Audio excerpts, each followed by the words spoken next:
เจ้าหน้าที่เกี่ยวข้องได้เข้ากวดการและยึดของกลางขายคือกับสินส่วนและผลิตภัณฑ์จากสัตว์ป่าประเภทห่วงห้ามอยู่แขวงหลวงพระบาง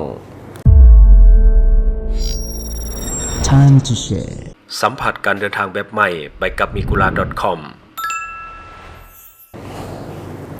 สวัสดีท่านผู้ชมกลับมาพบกับรายการทำทุแสสารพัดข่าวที่เราอยากจะนำเสนอในวันนี้ก็คือเกี่ยวข้องกับเจ้าหน้าที่ที่เกี่ยวข้องได้เข้ากวดยึดและก็กวดกาสินส่วนสัตว์ป่าและก็ผลิตภัณฑ์จากสัตว์ป่าที่เป็นประเภทห่วงห้ามอยู่หลวงพระบางพร้อมกับยึดของกลางได้หลายรายการในวันที่ 13 มิถุนายน 2026 เครือข่ายบังคับใช้กฎหมายว่าด้วยสัตว์ป่าและก็กฎหมายว่าด้วยป่าไม้หรือว่าลาว WEN ได้ลงเคลื่อนไหวกวดกาอยู่สถานที่ลักลอบค้าขายสินส่วนและผลิตภัณฑ์ที่ว่าขายคือสัตว์ป่าประเภทห่วงห้ามอยู่แขวงหลวงพระบางผ่านการลงกวดกาตัวจริงเจ้าหน้าที่ได้พบเห็นการลักลอบค้าขายสินส่วนและก็ผลิตภัณฑ์ที่ขายคือสัตว์ป่าประเภทห่วงห้ามภายในสถานที่ดังกล่าวของกลางที่กวดพบและก็ได้กักยึดไว้ก็คือประกอบมี1ก็คือสิ่งของขายคือกับงาสร้างจำนวน968อันซึ่งว่ามีน้ำหนักรวมกัน 21.57 กิโลกรัมและต่อมาก็จะเป็นสิ่งของขายคือกับบีสัตจำนวน112อันมีน้ำหนักรวมกันเป็น 14.88 กิโลกรัมและต่อมาก็จะเป็นสิ่งของขายคือกับเก็ตลินจำนวน9กับและก็มีน้ำหนักเป็น 10.63 กิโลกรัมและสิ่งต่อมาก็คือขายคือกับนอแห่จำนวน59อันมีน้ำหนักรวมกันเป็น 10.07 กิโลกรัมและต่อมาก็จะเป็นสิ่งของขายคือกับผงงาสร้างจำนวน79กล่องน้ำหนักรวมกันเป็น 2.99 กิโลกรัมและต่อมาก็คือขายคือกับบีมีจำนวน8กล่องน้ำหนักรวมเป็น 0.47 กิโลกรัมและต่อมาก็จะเป็นของกลางที่ว่าขายคือกับหัวนกกกหรือว่าหัวนกเงือกจำนวน2อันน้ำหนักรวมกันเป็น 0.12 กิโลกรัมต่อมาก็จะเป็นยาสมุนไพรที่สงสัยว่ามีส่วนผสมของสัตว์ป่าจำนวน700หลอดเครื่องจักรแปรรูปสินส่วนและก็ผลิตภัณฑ์จากสัตว์ป่าจำนวน9เครื่องเจ้าหน้าที่เครือข่ายบังคับใช้กฎหมายว่าด้วยสัตว์ป่าและก็กฎหมายว่าด้วยป่าไม้หรือว่าลาว WEN ได้นำเอาตัวผู้ถูกหาซึ่งว่าเป็นเพศชายสัญชาติจีนมาดำเนินการสืบสวนสอบสวนตามขั้นตอนของกฎหมายต่อไป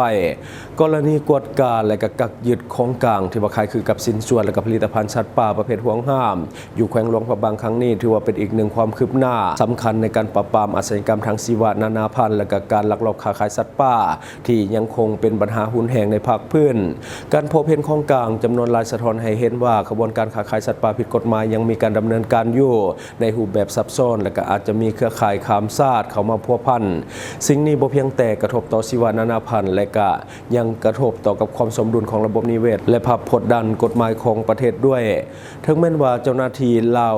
WEN จะได้ดำเนินการกฎการและก็จับกุมผู้เกี่ยวได้อย่างทันเวลาแต่ปัญหานี้ก็ยังสะท้อนให้เห็นว่าการบังคับใช้กฎหมายอย่างเข้มงวดและการร่วมมือข้ามภาคพื้นแม่นปัจจัยสำคัญในการหยุดยั้งอาชญากรรมประเภทนี้สุดท้ายขอเรียกร้องให้สังคมตลอดฮอดผู้ที่ว่ามีส่วนร่วมในการรักษาชีวนานาพันธุ์โดยบ่สนับสนุนหรือว่าบ่ซื้อผลิตภัณฑ์จากสัตว์ป่าผิดกฎหมายเพื่อรักษาธรรมชาติให้อยู่คู่ประเทศอย่างยืนยงต่อไปนั่นก็คือเรื่องของปัญหา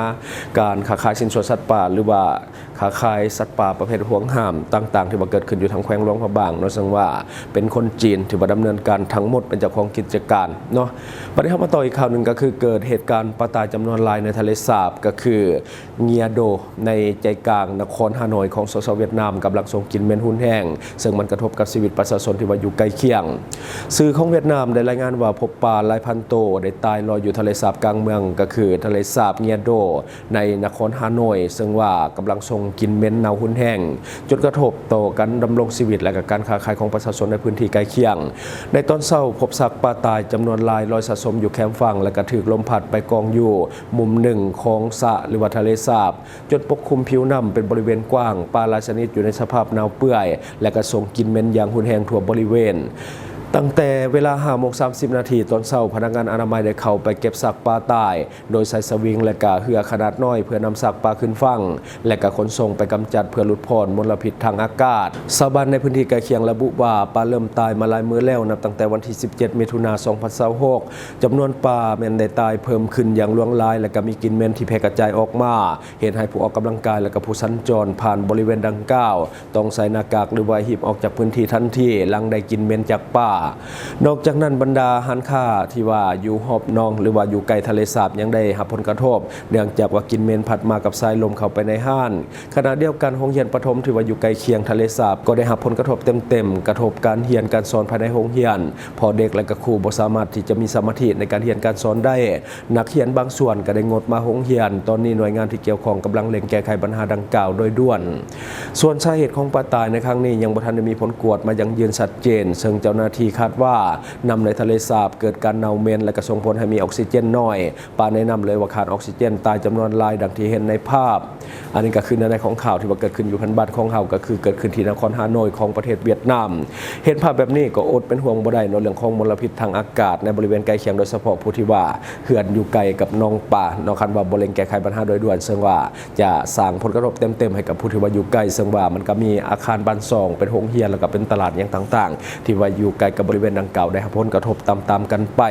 บัดนี้เฮามาเบิ่งอีกหนึ่งข่าวเนาะที่ว่าเกิดขึ้นอย่างต่อเนื่องก็คือที่เมืองสนาคามเนาะก็คือเจ้าหน้าที่ปกสของเมืองสนาคามได้ลงมั่งกลุ่มสแกมเมอร์พร้อมเข้าจับกลุ่มผู้ที่ว่าเป็นผู้ต้องหาทั้งหมด8คนพร้อมยึดของกลางจำนวนหลายรายการในวันที่16มิถุนายน2026ที่ผ่านมาเจ้าหน้าที่กองบัญชาการปกสเมืองสนาคามแขวงเวียงจันทน์โดยแผนกตำรวจและก็แผนกสันติบาลได้ร่วมปฏิบัติการลงกวดการและก็มั่งกลุ่มบุคคลต้องสงสัยที่ว่าลักลอบดำเนินกิจการสแกมเมอร์อยู่บ้านห้วยเต่าเมืองสนาคามแขวงเวียงจันทน์การปฏิบัติการในครั้งนี้เป็นไปตามแผนการปราบปรามอาชญากรรมทางเทคโนโลยีและการหลอกลวงผ่านระบบออนไลน์ที่กำลังแพร่ลามในพื้นที่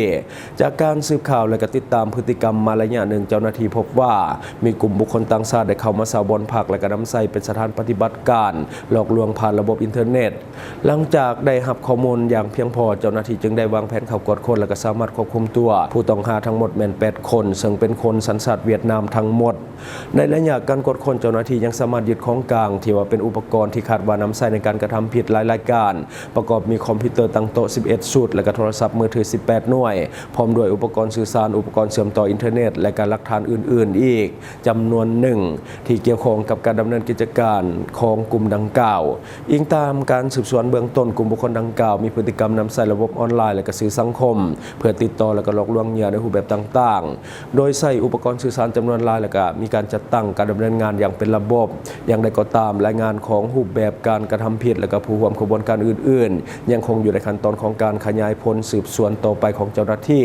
หลังจากการจับกลุ่มเจ้าหน้าที่ได้ควบคุมตัวผู้ต้องสงสัยหรือว่าผู้ต้องหาทั้งหมด8คนพร้อมของกลางทั้งหมดส่งมอบให้กับกองบัญชาการปกสแขวงเวียงจันทน์เพื่อดำเนินการสืบสวนสอบสวนและดำเนินคดีตามขั้นตอนของกฎหมายต่อไป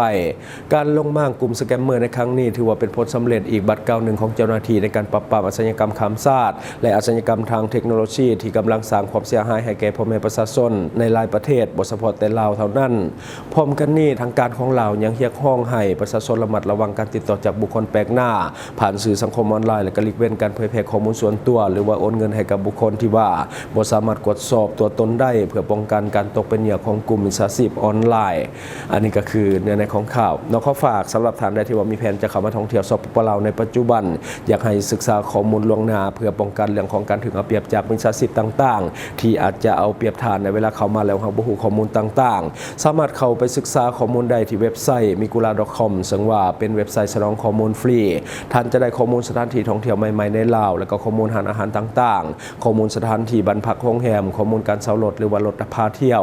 ข้อมูลพนักงานนำเที่ยวหรือว่าบริษัทนำเที่ยวซึ่งท่านสามารถสมัครเข้าใช้ง่ายๆด้วยอีเมลหรือว่า Facebook ของท่านก็ได้